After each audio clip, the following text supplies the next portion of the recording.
LinkedIn by far is a powerful platform to help you to build pipeline. The challenge is that many of us as sales professionals are not building pipeline effectively on LinkedIn. How do you land appointments? On today's episode, my guest, Megan Killion, is going to break down and give you a strategy that she uses. And hopefully this can help you when it comes to utilizing content to get appointments. Check it out.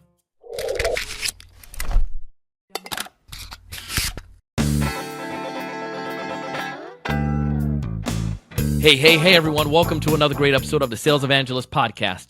I'm your host, Donald C. Kelly, the Sales Evangelist. And I'm so excited for another great episode. I'm so excited to be here with you today. And on this episode, we have Megan Killion. Megan has done over $500 million in business, close to $1 billion. $500 million, I should say, in business. And she has gotten a lot of the business that she's done from LinkedIn. On today's episode, she's going to break down a framework that she has on how you can utilize content strategies on the platform to land appointments. So I want you to try these things. If this is your first time listening to our show or watching this on YouTube, go ahead and subscribe. Also, take the link and share it with one other person so they can find benefit from it as well. I appreciate you. Let's go ahead and dive in and learn from Megan. Megan, welcome to the show. Hi, it's great to be here. Looking forward to the conversation, to be able to learn a little bit from you when it comes to LinkedIn. I know we talked a lot about that in our pre-call and how both of us just feel the platform can be a great tool. I bragged about you a little bit in the teaser already, but do you mind taking a second and talk a little bit deeper into what you do, Megan? Yeah, absolutely. So I've spent 15 years doing B2B tech sales and marketing. And for the last 3 of those, I've been running a sales and marketing agency that targets B2B tech companies, particularly entrepreneurial orgs, where the owner's still involved and needs to kind of free themselves up to do other things. I've done $500 million in pipeline, exclusively in B2B tech, and I tend to focus on the front of pipeline. Which is the fun stuff there, too. As far as I'm concerned. And interesting fact with that is that interesting idea with that, many sales reps, when we ask them what's the most challenging part for them, is that front of the pipe. Like, how do I get people? Like they'll tell me, yeah, I know how to sit down and close them. I can have good discos. At least they think they could. But when it comes to getting people to the table, it's a little bit more challenging. So I want to break down specifically, LinkedIn is an awesome platform to do that. You're doing a great job with LinkedIn. We're going to focus on 3 main areas today. You talked about the idea of content strategy. We're going to talk about figuring out the ideal customers, and then what do we want them to do, like helping them guide through that process. So let's set up why you are so passionate for LinkedIn and why it's so helpful with the top of the funnel Sure. activities. So as I mentioned, I've done $500 million in new revenue. So that's $500 million. Yeah, $500 million. I've made a lot of rich people very, very rich. And in the beginning of that, I did a lot. I mean, like 95%, 80 to 95%, it's hard to track, but has either started on LinkedIn or been heavily influenced by LinkedIn. And in the beginning, when I was like a little baby SDR, I was doing a lot of outbound. Now that was back in, the earlier 2000s into 2015. And that the channel was not as cluttered or as noisy as it is today. I mean, you and I both know you get hit every day with cold messaging on LinkedIn. So the question kind of became like, how do I stand out in this crowded market? And at the end of the day, it's in creating your own content and creating your own community. And as I have risen in my career, what I've learned is that I can do just as much revenue on LinkedIn without ever cold messaging anyone.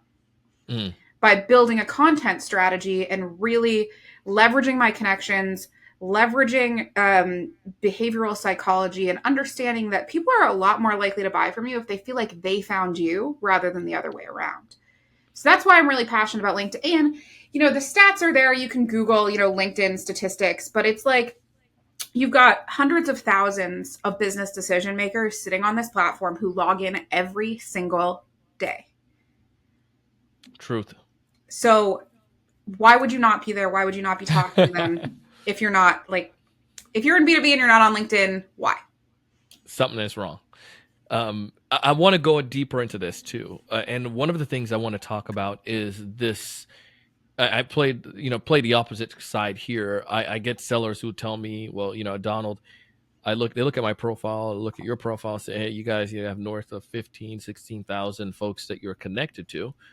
But I am on the platform and I'm not getting any type of interaction. I try to reshare marketing, marketing stuff, and I'm not seeing any traction with that. I know this is teeing it up for you as you go into these three areas, but maybe you can address that as we dive in. Yeah, so I think there's a couple pieces that I tell, every client that comes in and is like, well, we've tried LinkedIn and it hasn't worked, which is most of Yeah. them. And, most of my clients come in and they've got like 600, 700 connections Hmm. on LinkedIn. It's people they've worked with. They're not using it to sell.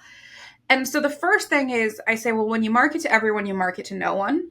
So step one, really define that audience down and figure out who you want your content to be for, because it can't be for everybody.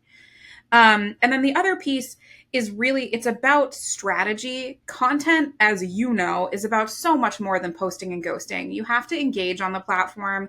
A lot of people are diving into pods. I'm not a pro pod person. I think it's, to an extent, it's definitely not authentic, and I don't particularly consider it to be ethical.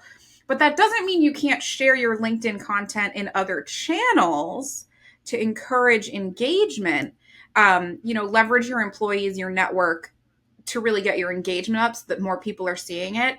And what I've seen to be the most effective way for someone just starting on the platform who doesn't have a following, who doesn't have engagement, is to use polls strategically.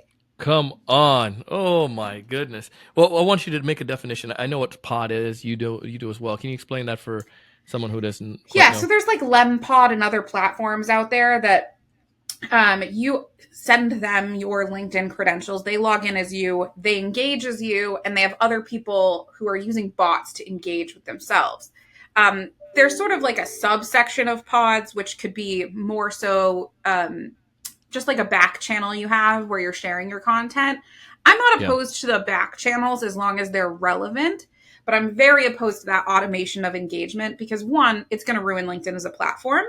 Amen. And two, it's just like you're never going to get into your niche enough. You're not going to be sure that that engagement is for the people that you want to see it. And it just really quickly, like if you're scrolling your LinkedIn and you see someone has a shit ton of comments on their post and they're all like, yes, absolutely, 100. Like those aren't real comments. That's not engagement. What I want to see from my clients and for myself is um are you having conversations? Our number one metric Yes. across all channels, whether you're cold calling, cold emailing, sending messages, posting content on LinkedIn, is QCs, quality conversations. Are you starting conversations and finding out more info? If you're not doing that, that channel is a waste for you. Love it. Agree there. Do you going into polls and specifically polls strategy? Maybe you can give us a little bit taste into that before we dive into the first point. Yeah, so here's an example of one, right? Let's say that you're an MSP owner and your niche is like healthcare companies. You could post a poll that's like, how worried are you about the latest changes to HIPAA regulations? And then you could like link to more info about that. But have the poll be like, super worried, not at all worried, I'm a little bit worried, or we have it covered, you know? And Yeah. then you go look at your current connections and you're going to send that poll to all the people that are, leaders in the healthcare space and ask them to share their feedback because you see them as a leader. They're someone you want their feedback from because they're valuable to you. This is so important because one, you're leveraging your existing connections. You're making it clear that you value them as a person who has ideas, and you're going to get them engaged in that poll. And then when it's done and it closes, you can then go look at how people answered and build a follow up strategy for that. So if you've got a whole bunch of people that are saying they're worried, you can send them messaging that's like, here's a checklist, whatever you want to waterfall off of that. But if they say they're not worried, you want to build a different strategy for that, right? That's like, well, here are some reasons that maybe you should be worried. Mm-hmm. And you help create that the help them to recognize it because probably they don't even recognize the severity of it because they have a band-aid or it hasn't really hit the fan for them yet. And when it So comes to LinkedIn, the algorithm, for whatever reason, polls see more views and responses than anything else on the platform. And that's wonderful as a standalone by itself. But if you don't have a strategy to go with it, it's not going to be valid. It's not going to trace to revenue. Like Yeah. you can get there's a million tricks and tips out there to get your metrics up. And if you go look on the back end, like at me on LinkedIn, my metrics in and of themselves are not particularly impressive. I'm not Hmm. looking to get posts that go viral and have 500, 600, thousands of likes and comments. I have had those posts, but those are not the posts that for me have returned revenue to me. The posts Yeah. that have done the best are ones that are actionable and uncover a specific pain point that's targeted at a very particular persona and that kind of tell them what to do next. How are we going to get in touch and what are we going to do? 100%. I couldn't agree with you more on that. So we set it up so well now. I am curious. I need this, Megan. How do I do it? Give me this. Give me your strategy. Sure. So, first, before you do anything else, you define who you want to talk to. Who is your ICP? What are the buyer personas that live inside that? And you're going to build a list, right, of who you think you're talking to. And then you're just going to get narrower and narrower and narrower until you actually build a true niche, which is like what industry are they in? What's their role? What pain points do they have? What types of information are they interested in? All of that. And then you're going to ask yourself, are they on LinkedIn and do they engage on LinkedIn? Because if your persona, your ICP, isn't actively using LinkedIn, it might not be the best place for you to create content, right? Hmm. And most of us sell into multiple buyer personas. We niche in to do sales well, but most of us aren't so like tied into a corner that we only deal with one persona. So if the answer is no, these people don't engage on LinkedIn, then maybe we want to switch who we're talking to on that channel. And then I go through a process for each client that is like, what are you an expert at? What do you just know so much about? What are your interests? And most of them end up with like a list of 5 to 10 things that they're interested in. And we dive further into that and we turn it into like a list of teachable topics, right? Like, which of these things could I actually teach someone something about? And from there, we're going to talk about what do I wish I'd known 1 to 2 years ago about that thing, right? If I could go back in time and tell young me something, what would I do? And then we build out content buckets.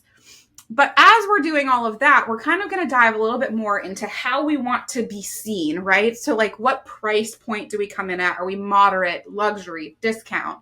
What demographics are we kind of trying to target? What quality do we want to be perceived as? What's the psychographics of our audience? What values do they have? What interests and attitudes do they have? What vertical and industry are they in? Geographically, where are they? And then as we sub niche, we're going to say, okay, go deeper, go deeper, go deeper. The same way that when we're in a sales process, we want to ask follow-up questions. We're Hmm. going to do that with ourselves and say, okay, but like, could we go even into a deeper niche? So like, you start by asking yourself about a broad topic and you're going to go, what do I know better? What do I know better? What do I know better? So for Yeah. me, it's like, I know sales and marketing. I can talk about both those things. But if I really want to niche down, well, I can talk about sales more than I can talk about marketing. And I can talk about, all the steps of the sales process, but really when we get down into it, I'm really good at lead generation / prospecting and qualifying. And after that, I'd honestly kind of prefer someone else take it over. So those are the things I talk about the most. And we're going to build those content buckets into specific actions we want people to take. So alongside the bucket of like what I can talk about, we're going to say, well, what do I want people to do with that? Yeah. And we're going to define our goals, right? Like, are you just trying to build some thought leadership and some brand recognition for you and your company? Because that's a completely valid goal. It's very hard to track. We can look at some share of voice and stuff on the internet, but ultimately you're going to feel that more than anything when you're having conversations with the prospects and they see you as being a thought leader. It's the attitude that's going to change. You can't really barrel that into a metric. Or is it just revenue you care about? Do you want to get more leads in the pipeline, but you're not actually as focused on closing everything right now? You just want to get the salespeople doing the motions. You have to define what those goals are for yourself and for your business before you can start building content. And from there, usually, honestly, I go right into Chat GPT and I say, here are the buckets of things I can talk about. Here are the things that I want people to do. Can you just give me like some frameworks, right? And you can Google, right, all the different frameworks for copywriting. Probably my favorite is AITA, or I really Mhm. like BAS too. But figure out what's your voice. One thing that I also use Chat GPT for is I'll take, like a bunch of writing of my own that was just things that I wrote for whatever reason, and I'll ask it to define my voice. Interesting. And I think that's super important for you and for everyone as we're building content strategy to define who we are, right? And if I'm engaging with a client, then they maybe don't need Chat GPT because we're going to dive in and say, what's the vision of your business? What's your mission? What are the core values? And we kind of divide that two ways. Like, what are your core values as an individual? What are the core values of your business? Because more than anything, content is about awareness of who you are, Mhm. right? So when people go back and they look at my content from 20 years ago and they compare it to what I write now, well, my writing style has changed. I like to think I've grown as a copywriter. What hasn't changed is my ethics, my morals, the things that I really like preach to be true. And because of that, there are these things that clients over the course of my entire career consistently I've gotten the same feedback from people when I ask, what do you think of when you think of me? Oh, Megan, I think of ethics. I think of authenticity. I think of being honest and vulnerable. I'm like, perfect. That's exactly what I want to happen. Those don't have to be other people's core values. I mean, your core values could be on the complete other end of the spectrum. It can be that you want to be stalwart and stoic to your audience. It doesn't matter. You want to define that before you go and build a whole content strategy. And then we get down into like the nitty gritty of how often do you want to post? What metrics do you want to track? But before you do any of that, you have to define who you want to talk to, why they should listen to you is really, really important. I don't know if you follow Justin Welsh at all, Uh-huh. but he has a great matrix for telling your story, right? Figuring out how you got from point A to point B. Like, what are your accomplishments? And tell the story, right? Like, what changed your life, and as you implement that into your content, that's where you're going to get results. Because we can talk about product all day, services, what I can do for people, but if they don't feel some type of emotional tug when they think of me, they're probably just going to talk to someone else who does what I do. Yep. Because I don't think any of us, I mean, it depends what you sell. Some of us do sell things that are just so unique that no one else does them, and more power to those products. They don't need a ton of help from me. They can just do some paid ads and win the game. But for most of us, we have competitors. We don't do anything that's completely unique. So the unique is who you are and capturing that into your content. Mhm. I love it. So there are several different things that I want to go back in on here. I love the concept there of how you're using chat rather than just like writing content. It's helping you to define your voice.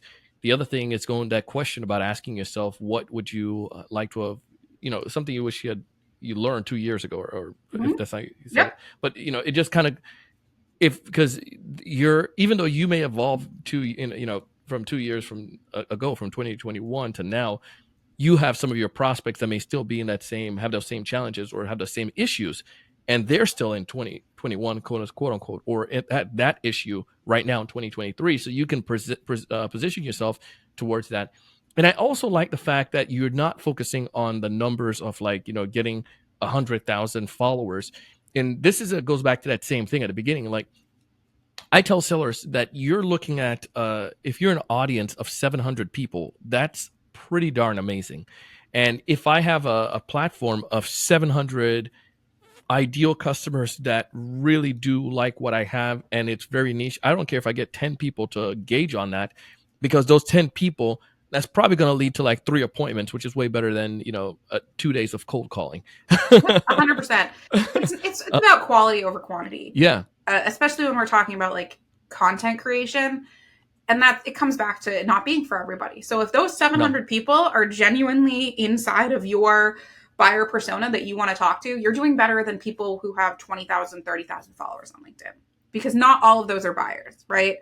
Yeah. And when we talk about the 1 to 2 years ago, 2 to 3 years ago, in my opinion, particularly when you are in a service based industry, your Hmm. ideal client should be 3 to 5 years behind you in knowledge. Ooh.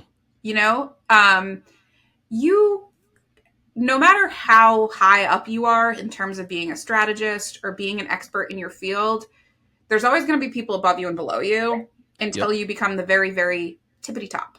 So if we know that, then your ideal client is someone who knows less than you do, but not nothing. Yeah.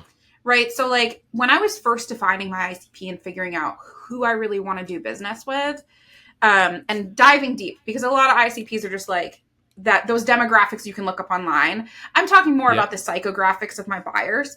It's, you know, when I bring on a client that knows absolutely nothing about sales and marketing, very Yeah. frustrating to deal with them, right? Because there's so much client education that goes into everything. And someone who knows almost as much as me or as much as I do, they're a headache because we're going to butt heads all the time. And and they may not want to listen to me about everything. They might think that they know more than I do about specific things. And hey, maybe they do, but my ideal client is 3 to 5 years behind me. Yeah. So that then becomes like, okay, well, what can I do to bring them further? So that 1 to 2 year is like, that's the educational content I want to be putting out there for those people who are really like 3 to 5 years behind me, because they're going to see that as being very intelligent, but not above them. Sometimes when we build content, we can go way too basic or we can go way too in depth. So by setting the parameters, and it doesn't have to be 1 to 2 years, you figure out what's best for you by analyzing your own buyers. Sure. But when we figure that out, that's when we land content and it converts and it's engaging, and no one wants to be talked down to. Like, we don't want sophomore content. We want content that is actionable and that feels like someone's talking to me. Yeah. um, I think at some point in our lives we've all bought something off of content, whether that's a blog or a LinkedIn post or a Facebook post or whatever. We've almost all clicked the link and bought something. Yep. And if you ask yourself, like, well, why did I do that? It's almost always because I felt heard without ever having to talk to somebody. 100%. So that's, at the end of the day, it's like answering the questions that your customers have. And depending on what you sell, you might be able to very simply go into like askthepublic.com or answerthepublic.com Answer. Yeah. and find out what questions people are asking. Those of us who work a little bit more niche down or in the service space, like, we tend to have to talk to our customers to find out, what pain points do they have going on, what questions can we ask. But that's another really good way to do research, is just build a research group of people that you want to be talking to, get into their Slack channels, get into their Discords, wherever they meet and gather and talk to each other. Be a fly on the wall. Yeah. Listen to what they're talking about, or just jump in and be like, hey, if you could ask someone who's done $500 million in sales any 3 questions, what would those be? And then go answer those questions. Shoot. This is great. I mean, I wish we can continue to go on for like days here, Megan. I think there's a lot here that folks can at least get their feet wet with and get started when it comes towards LinkedIn. We'll have a recap down in the show notes, but essentially, you want to make sure you can understand who those ideal customers are, understand what they need to hear, so to speak, when it comes to some of those things that the content wise, and then create strategy. What do they need right now? What do you want them to do? And oftentimes, when we are resharing stuff from marketing or we're just posting random, articles that we find, it's not necessarily going to help you, but this could help you to land those appointments. And I think that's fascinating. Folks out there listening want to try to connect with you deeper. They got intrigued today. Maybe they want to get a little bit more. How do they go about best connecting with you? So the best thing to do is always connect with me on LinkedIn. For one, I share a ton there, but also I'm really receptive to messages. LinkedIn.com/in/Megan Killion. They can also check out mkcagency.com, um, and give me a check out there. But honestly, I would say LinkedIn, connect with me, follow me. I'm super easy to find. If you put Megan Killion into the search bar, I probably will be the first result. Maybe the second. Well, we'll put that in there so folks can get access to you. Megan, thank you so much for the And I do insights. have a Thanks for the wealth of framework knowledge. for this, by the way, for anybody that's listening and wants it. If they find me on Yes. LinkedIn and message me, I'm happy to respond with that. Okay. So tell them that you heard you on TSC and you want the framework. Yep, They want exactly. the framework. Okay, cool. So you heard it, y'all. Go ahead and connect with Megan. Megan, thank you so much for coming on the show today. Appreciate you. Absolutely. Have a good day. Hey, that was Megan Killion. If you haven't done so already, please go ahead and connect with her. Also, tell her you heard her on the Sales Evangelist podcast. She will go ahead and give you some of her framework when you connect with her on LinkedIn. Ask for that framework. You know what? The other thing you can do as well is check out our sponsors, because they're really giving you some amazing offers and values that can benefit you and your team. If you haven't tried taking advantage of the things that we share with from our sponsors, please go ahead and do so. Check them out in the links below. They're going to help you out tremendously. As always, I want you to be able to build pipeline. I want you to get 3 to 5x your sales pipeline. And I want you to close a higher percentage of those deals. I want you to double your close rate. If that sounds like something that fascinates you, something that you want, keep listening to this podcast. Also, go to thesalesevangelist.com and schedule a time, and you can check out we can give you a demo of some of our upcoming offers and cohorts that can help you, whether that's like one of our boot camps to help you with outbound, or maybe it's one of our our mastermind, or even if it's going to be helping you to master the fundamentals of selling. Find all the information down below. As always, want you to raise your level of thinking, go out and do big things.